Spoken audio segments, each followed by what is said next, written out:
गुरु प्यारी साध संगत जी, सभी को प्यार भरी राधा स्वामी जी। आज हम आपको बताएंगे यह खास बात। स्वयं श्री कृष्ण भगवान ने यह बताया है कि घर में कौन से वृक्ष लगाना अत्यंत शुभ होता है। ऐसे वृक्ष न केवल अकाल मृत्यु को रोकते हैं, बल्कि घर में सुख, समृद्धि, आनंद और मां लक्ष्मी की कृपा को स्थायी बनाते हैं। भगवान कहते हैं, जो लोग संपन्न होते हैं वे अपने घरों में विशेष प्रकार के पौधे लगाते हैं। इसलिए आप भी इन्हें अवश्य लगाएं ताकि आपके जीवन में भी शुभ फल प्राप्त हो। एक बार देवी रुक्मणी ने विनम्र भाव से भगवान श्री कृष्ण से पूछा, प्रभु, कृपया यह बताइए कि मनुष्य को अपने घर में कौन से वृक्ष अवश्य लगाने चाहिए। कौन से वृक्ष दरवाजे के सामने रोपने से दरिद्रता दूर होती है, और कौन से वृक्ष लगाने से शत्रु, रोग, भय, प्रेत जैसी बाधाएं समाप्त होती हैं। भगवान श्री कृष्ण मुस्कुराए और बोले, प्रिय रुक्मणी, आज तुमने बहुत ही कल्याणकारी प्रश्न पूछा है। वृक्ष इस सृष्टि का आधार है। यह न केवल पर्यावरण को शुद्ध करते हैं, बल्कि घर परिवार में सकारात्मक ऊर्जा का संचार भी करते हैं। जब वृक्ष किसी घर के आंगन में शुभ वृक्ष लगाए जाते हैं तो वह घर देवताओं के समान संरक्षण प्राप्त करता है। वृक्ष वास्तु दोषों को दूर करते हैं और परिवार में शांति, सुख तथा ऐश्वर्य लाते हैं। इसके बाद भगवान बोले, हे देवी, मैं तुम्हें बताऊंगा कि कौन से वृक्ष घर के पास लगाना शुभ है और कौन से नहीं। परंतु पहले एक प्राचीन कथा सुनो, जिससे यह स्पष्ट हो जाएगा कि कैसे सही या गलत पौधे लगाने से मनुष्य के जीवन में सुख या दुख आता है। भगवान श्री कृष्ण बोले, बहुत समय पूर्व मध्य प्रदेश में एक सुंदर नगर था। वहां गोपाल नाम का एक वैश्य अपनी धर्मपत्नी सुमित्रा के साथ रहता था। गोपाल अत्यंत धर्मनिष्ठ था और प्रतिदिन भगवान विष्णु की पूजा करता था। उसकी पत्नी सुमित्रा भी गृह कार्य में निपुण और धर्मपरायण थी। उनके घर में धन धान्य की कोई कमी नहीं थी। एक दिन सुमित्रा ने अपने आंगन में कुछ पौधे लगाने का विचार किया।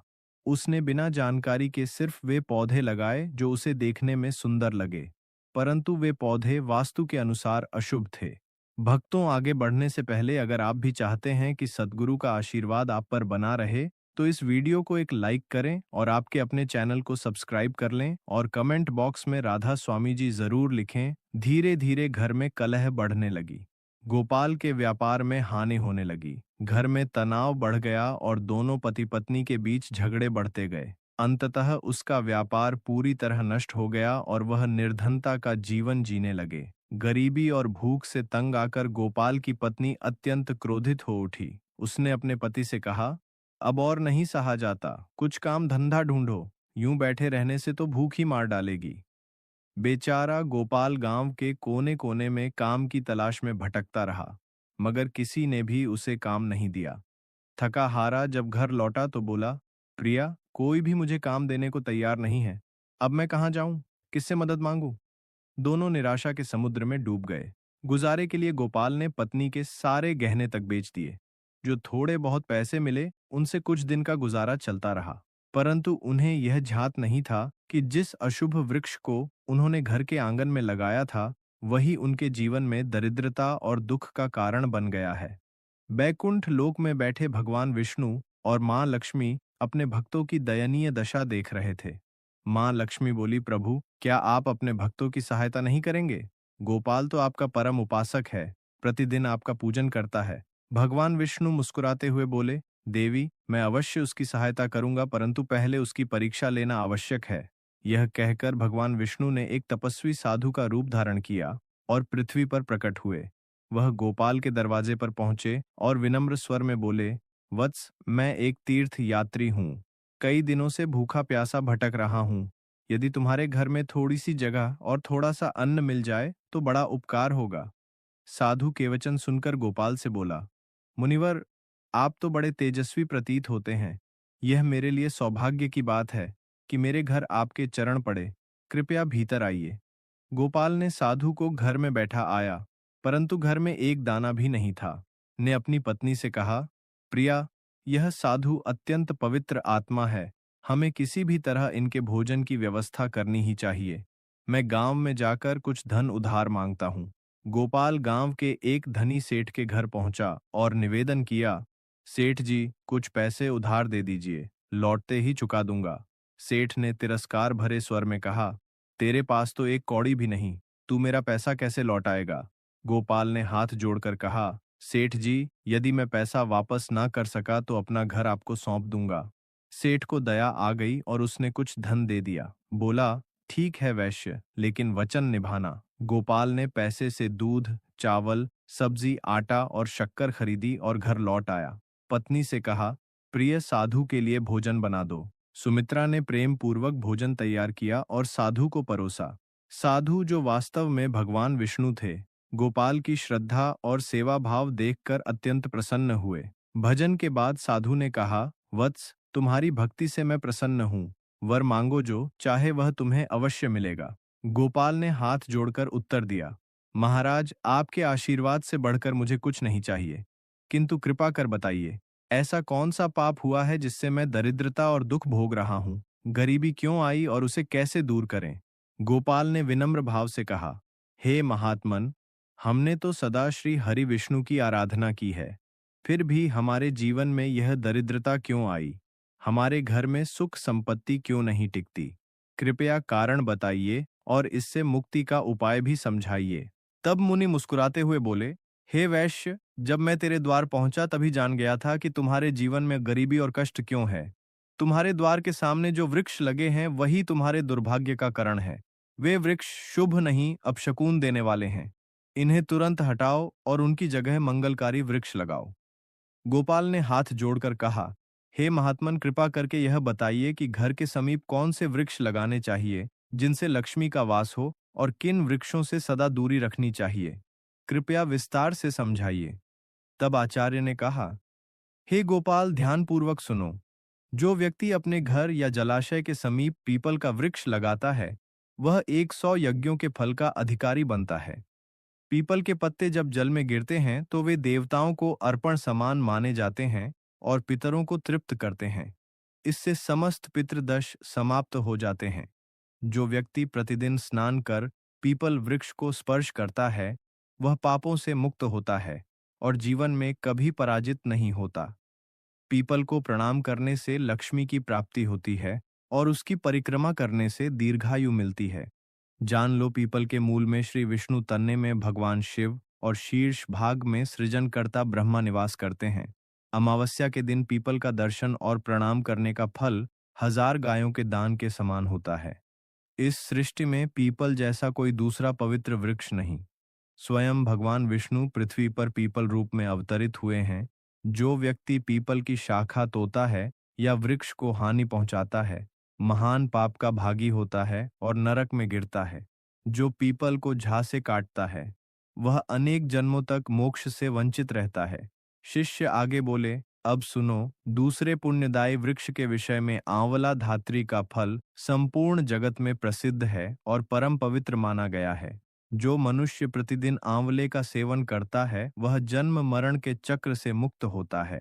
यह फल स्वयं श्री हरि विष्णु को अत्यंत प्रिय है। आंवला खाने से शरीर बलवान होता है, आयु बढ़ती है और उसके रस का जल पीने से रोग नष्ट होते हैं। यदि आंवले के रस को जल में मिलाकर स्नान किया जाए तो दरिद्रता दूर होती है और समृद्धि प्राप्त होती है। जिस घर में आंवला सदैव रहता है, वहां भूत, प्रेत और नकारात्मक शक्तियां प्रवेश नहीं कर पाती। एकादशी के दिन आंवले की पूजा करने से सारे तीर्थों से अधिक पुण्य प्राप्त होता है। ऐसे घर में स्वयं लक्ष्मी नारायण का वास होता है।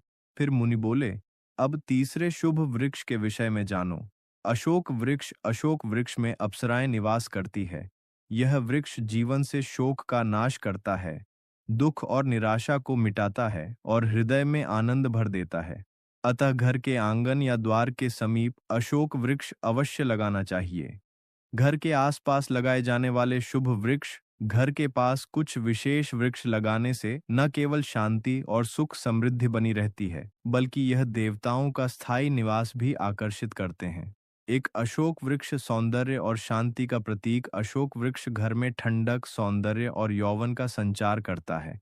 जब माता लक्ष्मी ने सीता रूप में अवतार लिया और रावण द्वारा अपहरण के पश्चात अशोक वाटिका में निवास किया, तब इसी वृक्ष ने उनका साथ दिया।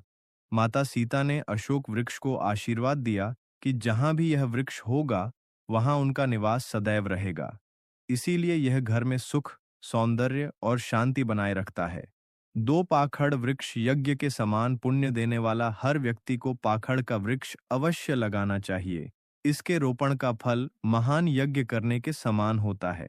कलयुग में जहाँ यज्ञ करना कठिन हो गया है, वहाँ पाकड़ वृक्ष लगाना ही यज्ञ के समान पुण्य देता है। 3 नियम। वृक्ष आयु और स्वास्थ्य का दाता। नियम का वृक्ष भगवान सूर्य देव को अत्यंत प्रिय है। इसके रोपण से दीर्घायु प्राप्त होती है और अनेक रोगों से मुक्ति मिलती है। माता लक्ष्मी भी नियम पत्र को अत्यंत प्रिय मानती है, इसलिए नियम के समीप उनका निवास माना गया है। घर के सामने नियम का पेड़ लगाने से आरोग्य, धन और समृद्धि प्राप्त होती है। 4. जामुन वृक्ष। कन्या रत्न की प्राप्ति का संकेत। यदि कोई व्यक्ति पुत्री प्राप्ति की इच्छा रखता है तो उसे जामुन का वृक्ष अवश्य लगाना चाहिए। घर के सामने जामुन का वृक्ष होने से कन्या जन्म लेती है, जो परिवार के कुल की कीर्ति बढ़ाती है। 5. बेल और गुलाब। शिव पार्वती का संयुक्त निवास। बेल वृक्ष में भगवान शिव का और गुलाब में माता पार्वती का निवास माना गया है। यदि बेल के समीप गुलाब का पौधा लगाया जाए तो उस घर पर सदैव शिव पार्वती की कृपा बनी रहती है। ऐसा घर न कभी दरिद्र होता है, न वहां अकाल मृत्यु होती है और न कोई स्त्री विधवा बनती है। 6. नारियल वृक्ष। संतान और सौभाग्य का प्रतीक। नारियल का वृक्ष लगाने से व्यक्ति को श्रेष्ठ और सद्गुणी संतान की प्राप्ति होती है। नारियल हर धार्मिक अनुष्ठान का महत्वपूर्ण अंग है और इसे अत्यंत शुभ माना गया है। जिसके आंगन में नारियल वृक्ष होता है, उसके परिवार को समाज में सम्मान मिलता है और सौभाग्य बढ़ता है। 7. पारिजात वृक्ष। समुद्र मंथन से उत्पन्न लक्ष्मी प्रिय वृक्ष। पारिजात वृक्ष का जन्म समुद्र मंथन के समय हुआ था। उसी समय माता लक्ष्मी भी प्रकट हुई थी। अतः पारिजात माता लक्ष्मी को अत्यंत प्रिय है। इसे घर में लगाने से विशेष रूप से धन, सौभाग्य और देवी लक्ष्मी की कृपा प्राप्त होती है। 8. अनार वृक्ष। सौंदर्य और समृद्धि का प्रतीक। जो व्यक्ति सुंदर, सुसंस्कारी और सौभाग्यशाली पत्नी की कामना करता है, उसे अनार का वृक्ष लगाना चाहिए। अनार के लाल फूल और फल शुभ ऊर्जा का संचार करते हैं। यह वृक्ष माता लक्ष्मी का प्रतीक माना गया है और इसके फल शरीर को तेजस्वी बनाते हैं। 9. पलाश वृक्ष। ब्रह्म तेज प्रदान करने वाला पलाश को धर्म वृक्ष कहा गया है। यह भगवान ब्रह्मा और अग्नि का प्रतीक माना जाता है। इसके लाल फूल ऊर्जा, उत्साह और ताप का संकेत है। पलाश वृक्ष ध्यान, साधना और ब्रह्म तेज की वृद्धि करता है। इसकी लकड़ी और पत्तियां यज्ञ में उपयोगी होती हैं और वातावरण को पवित्र बनाती है। 10. सहजन मुनगा मोरिंगा वृक्ष। रोगनाशक और स्वास्थ्यदायक। जो व्यक्ति किसी रोग से पीड़ित हो, उसे सहजन का वृक्ष लगाना चाहिए। यह वृक्ष अनेक गंभीर रोगों को समाप्त करता है और शरीर को पूर्तिदायक बनाता है। अब जानिए किन वृक्षों को घर के सामने नहीं लगाना चाहिए। 1. कांटेदार पौधे। रेगिस्तानी पौधे, कांटों वाले पौधे नकारात्मक ऊर्जा फैलाते हैं। इनसे घर में कलह, तनाव और असंतोष बढ़ता है। ऐसे पौधों को घर के भीतर या सामने लगाने से वास्तु दोष उत्पन्न होता है, जिससे आर्थिक हानि, रोग और पारिवारिक मतभेद होते हैं। 2. ताड़ वृक्ष। पाम, प्रीताड़ वृक्ष घर के लिए अशुभ माना गया है। कहा जाता है कि जहां ताड़ का वृक्ष होता है, वहां संतान सुख बाधित होता है, बच्चों की उन्नति रुक जाती है। 3. भेड़ा वृक्ष। टर्मिनेट या बेल का भेड़ा वृक्ष को भूत प्रेतों का निवास स्थान कहा गया है। इसे घर के समीप लगाना अथवा इसके नीचे पूजा करना वर्जित माना गया है। कहा जाता है कि जो व्यक्ति इस वृक्ष को लगाता है, वह स्वयं अशुभ शक्तियों के प्रभाव में आ सकता है। जो व्यक्ति इन शुभ वृक्षों को श्रद्धा से लगाता है, उसके जीवन से दरिद्रता, क्लेश और दुर्भाग्य समाप्त हो जाते हैं। उसके घर में देवता निवास करते हैं और घर सदा सुख, समृद्धि तथा स्वास्थ्य से परिपूर्ण रहता है। घर के वृक्ष और वास्तु का रहस्य। कौन से पौधे सुख देते हैं और कौन से दुख। हर व्यक्ति चाहता है कि उसके घर में सुख शांति बनी रहे, परिवार में प्रेम बना रहे और धन की कभी कमी ना हो। लेकिन कई बार ऐसा होता है कि हमारी पूरी मेहनत के बावजूद घर में कलह बढ़ती है, अशांत रहता है और आर्थिक तंगी घर कर लेती है। वास्तुशास्त्र कहता है इसका एक बड़ा कारण हमारे घर के चारों ओर लगे पेड़ पौधे भी हो सकते हैं। जिन पौधों से बचना चाहिए। जो पौधे या वृक्ष काटने या तोड़ने पर दूध जैसा रस छोड़ते हैं, अपने घर में या उसके आसपास कभी नहीं लगाना चाहिए। ऐसे पौधे नकारात्मक ऊर्जा फैलाते हैं। बबूल केसिया का वृक्ष घर के सामने लगाना अत्यंत अशुभ माना गया है। इससे घर में विवाद। बैर प्लम का पेड़ भी घर के सामने नहीं होना चाहिए। यह नकारात्मकता बढ़ाता है और धन हानि का कारण बनता है। आम मैंगो का पेड़ घर के बहुत पास नहीं लगाना चाहिए। ने किया क्योंकि इसकी छाया घर पर पड़ने से अशुभ परिणाम मिलते हैं। पपीता पपाया का पौधा मुख्य द्वार के सामने नहीं होना चाहिए। यह धन और समृद्धि को नष्ट करता है। पीपल पीपल यदि घर के नेक या पूर्व दिशा में हो तो गरीबी बढ़ सकती है। बरगद यदि पश्चिम दिशा में हो तो घर में दुख कष्ट का वातावरण बनता है। तुलसी पेसिल यदि दक्षिण दिशा में रखी जाए तो बच्चों को कष्ट किया झेलना पड़ सकता है। किसी सूखे या मृत पेड़ की छाया घर पर पड़े तो यह मृत्यु का संकेत माना जाता है। ऐसे वृक्ष को तुरंत हटा देना चाहिए। कांटेदार पौधों का प्रभाव रेगिस्तान के ने किया। पौधे जैसे कैक्टस आदि कठोर परिस्थितियों में जीवित रहने के लिए बने हैं। उनके तनों में पानी जमा रहता है और चारों ओर कांटे होते हैं ताकि कोई उन्हें छू ना सके। यही विशेषताएं किया घर के वातावरण के लिए प्रतिकूल मानी जाती हैं। यह पौधे घर में तनाव ने किया झगड़े और आर्थिक हानि का कारण बनते हैं। कांटेदार या कठोर पौधों की उपस्थिति से व्यापार में अचानक रुकावटें आती हैं। परिवार में छोटी छोटी बातों पर झगड़े बढ़ते हैं। हमने किया मन बेचैन रहता है और धीरे धीरे गरीबी घर करने लगती है। इसीलिए वास्तुशास्त्र और आरशियों ने ऐसे पौधों को घर के भीतर या मुख्य द्वार पर लगाने से मना किया है। कौन से वृक्ष घर में किया सुख समृद्धि लाते हैं? वास्तुशास्त्र बताता है कि वे पौधे जो देवताओं से जुड़े हैं हमने किया घर में शुभता और दिव्यता लाते हैं। पीपल वृक्ष भगवान विष्णु को प्रिय है। इसकी पूजा करने से पितरों का आशीर्वाद और विष्णु कृपा दोनों मिलती है। तुलसी माता स्वयं लक्ष्मी जी का ने किया स्वरूप मानी गई है। जहां तुलसी होती है वहां दरिद्रता नहीं टिकती। आंवला अमला अशोक अशोक आम ने किया मैंगो और केला बनाना जैसे वृक्ष घर में सुख शांति और स्वास्थ्य लाते हैं। केले का पौधा तो विशेष रूप से शुभ है। जहां यह होता है वहां भगवान विष्णु और देवी लक्ष्मी का वास माना ने किया जाता है। एक प्रेरणादायक कथा कहा जाता है कि एक गृहस्थ जीवन भर गरीबी से जूझता रहा। घर में कलह अशांति और धन की कमी बनी रहती थी। एक दिन एक संत उसके घर आए और बोले, मैंने किया बेटा, मैंने किया। तेरे घर की दरिद्रता का कारण केवल तेरे कर्म नहीं बल्कि तेरे घर के आसपास के पेड़ पौधे भी हैं। कांटेदार पौधे तेरे सौभाग्य को रोक रहे हैं, इन्हें हटा दें। और तुलसी ने किया केले और आंवले के पौधे लगा। गृहस्थ ने संत की सलाह मानी। कुछ ही समय में उसके घर का वातावरण बदल गया। व्यापार बढ़ाने किया, मन शांत हुआ और समृद्धि लौट आई।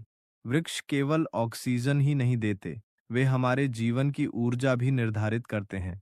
अशुभ पौधे दुख और रुकावटें लाते हैं। उन्होंने किया जबकि अशुभ पौधे सौभाग्य और सुख के द्वार खोलते हैं। इसलिए यदि आपके घर या आंगन में कांटेदार या अशुभ पौधे हैं तो उन्हें तुरंत हटाकर तुलसी पीपल या आंवला या केले के पौधे लगाएं। देखिए कैसे धीरे धीरे आपके घर में शांति ने किया धन और दिव्यता का संचार होने लगेगा। जब आप ऐसा करेंगे तो न केवल आपके घर का वातावरण बदल जाएगा बल्कि आपके जीवन का हर दुख भी धीरे धीरे समाप्त होने लगेगा। वास्तुशास्त्र का या नेकिया उपाय अत्यंत सरल है परंतु इसका प्रभाव अत्यंत गहरा और चमत्कारी होता है। शुभ वृक्ष न केवल हरियाली लाते हैं बल्कि वे आपके घर में भगवान की कृपा को स्थायी रूप से स्थापित करिया देते हैं। जहां भगवान की कृपा होती है वहां दरिद्रता नहीं टिकती और धन संपत्ति अपने आप बढ़ने लगती है। इसलिए हे भक्तजनों, यदि आप चाहते हैं कि आपके जीवन में कभी धन की कमी न किया हो, मैंने किया आपके परिवार में सदैव सुख और शांति बनी रहे और माँ लक्ष्मी का स्थायी वास आपके घर में हो तो कभी भी अपने घर में रेगिस्तान या कांटेदार पौधों को ना उगने दें। इसके स्थान पर शुभ और किया पवित्र वृक्ष लगाएं और उनकी प्रतिदिन देखभाल करें। यह उपाय अत्यंत सरल, प्रभावी और जीवन को बदल देने वाला है। भक्तों, यह तमाम जानकारी जनरुचि को ध्यान में रखकर दी जा रही है। वास्तुशास्त्र के उपाय को अपनी आस्था और विश्वास पर आजमाएं। हमारा चैनल इस वीडियो के द्वारा किसी भी प्रकार का कोई दावा नहीं करता है। आज की यह जानकारी अगर आपको पसंद आई हो तो इस वीडियो को एक लाइक करके आपके अपने चैनल को सब्सक्राइब कर लें और बेल नोटिफिकेशन को ऑल पर सेट ज़रूर करें और कमेंट बॉक्स में राधा स्वामी जी लिखें। इसी के साथ हमें दे इजाज़त, तब तक के लिए राधा स्वामी जी।